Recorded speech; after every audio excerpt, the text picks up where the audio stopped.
महाराष्ट्र परिवहन महामंडळाच्या बसमधून होणारी गुटखा तस्करी शिरपूर पोलिसांनी रोखली आहे। या कारवाईत पोलिसांनी अमळनेर येथील एकाच्या मुसक्या आवळत त्याच्याकडून हजारो रुपये किमतीचा प्रतिबंधित गुटखा ताब्यात घेतला। शिरपूर बस स्थानकावरून मोठ्या प्रमाणात गुटखा तस्करी होत असल्याची गोपनीय माहिती पोलिसांना मिळाली होती। काल दुपारी पोलिसांनी बस स्थानकात सापळा लावत इंदोर ते अमळनेर या बसमध्ये अचानक तपासणी केली।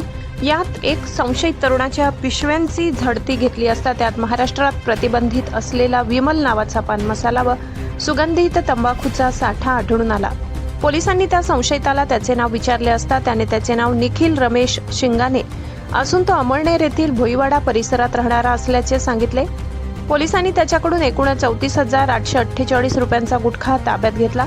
या प्रकरणी अन्न व औषध विभागाचे शशिकांत राणे यांनी शिरपूर पोलिसात दिलेल्या फिर्यादीवरून निखिल शिंगाणे यांच्यासह गुटखा पुरवठादार, उत्पादक, मालक व संचालक अशा 5 जणांविरोधात गुन्हा दाखल केला आहे। आशापुरी न्यूजसाठी मुख्य संपादक लाला चव्हाण यांचा ग्राउंड रिपोर्ट।